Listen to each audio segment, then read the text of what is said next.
Hey, what's up guys? Welcome. They call me the Gamestork because I deliver, and today we got a lot of good stuff coming our way. We're going to talk about everything from the Mandalorian to more on the Nintendo Switch, the PS5 Dev Kit, and what that's all about, and also a game that's a kind of a big deal, getting inspiration from The Handmaid's Tale. What? Let's jump right in.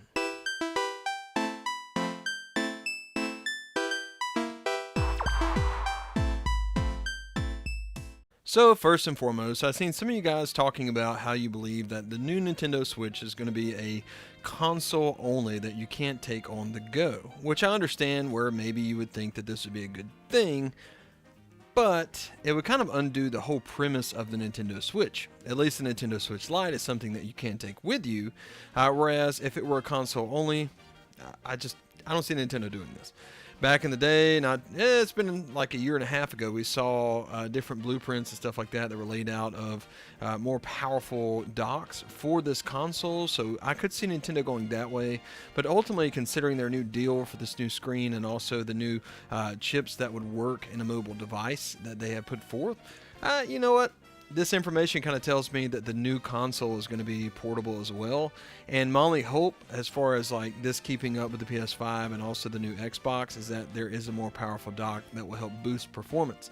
Now, if you do have a portable device that plays PS4 and above graphics, that's nothing to complain about, and it's also nothing to sneeze at. This is something that's very serious, and they're doing very well in the market. So why would they change their strategy at this point and just do what the other guys are doing?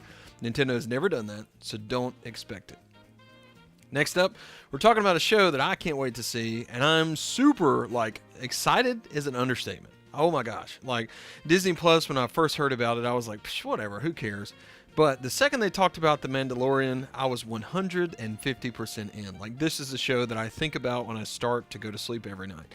I'm so excited about this freaking show. It's going to be so good. So this kind of does my heart good as a big Star Wars fan, and someone looking forward to The Mandalorian, because guess what? It's getting rave reviews by people who have tested and seen some of the show up above 30. I think somebody said 38 minutes was the max that they'd watched. And they're saying that it's really, really good. Now this makes sense. It ought to be good considering the budget. Most of these episodes are $3 million and above in production value and cost, and this is a big deal. It's not like some low budget show that they're pushing out.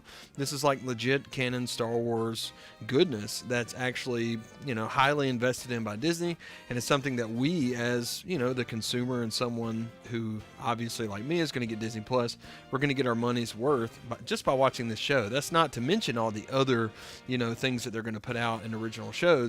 But it's worth it just for The Mandalorian, so let's look forward to that. Gear 6. Yes, Gear 6 is coming. If you play Gears 5, I'm not going to tell you about the end, but it's obvious that there's number 6 coming. I mean, it's not some big secret. But the cool thing about this is that the people behind the artwork of the new Gears said that they're drawing inspiration from The Handmaid's Tale, which is kind of a dystopian novel brought to life through Hulu. And this is this very dark, dreary place. And Gears, although it is kind of them fighting the hive, it's never really been that dark to me.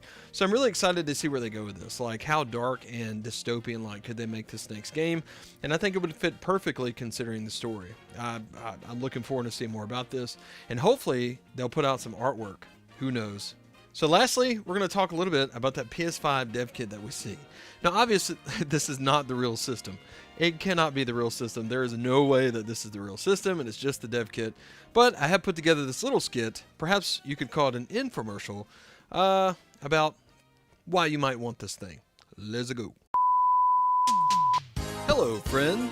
Are you tired of having systems stacked on top of one another?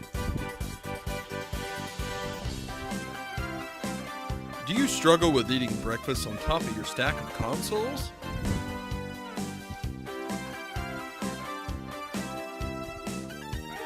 Do you have problems with large animals on top of your consoles?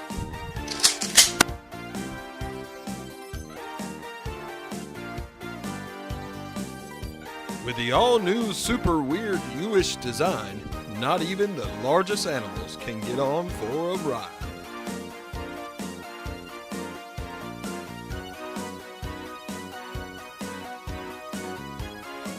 Warning, the aforementioned product is not actually the product, but a representation of product design of the actual product. Thank you.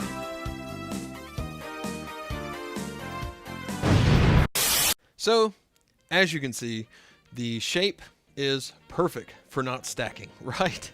It is the best, this U-ish shape thing that blows air wonderfully, and it's just there, and all these hookups in the front and everything. It's just the most wonderful thing ever, and pets will never get on top of it. Anyway, there is so many good things to look forward to in the PS5, from built-in ray tracing to the amount of just reduced load times to you name it. But this shape, come on, if it was really shaped like this, oh my goodness, I think this would hurt them in the market. You can expect this to come out as a box, something that's way more sleek, and come on, it's just not going to look like this. Okay, I'm sorry to tell you this, it is not going to look that way. Do not get hopes up, okay? Anyway, so that's going to do it. We'll talk a little bit more about the PS5 and things to expect in a future video.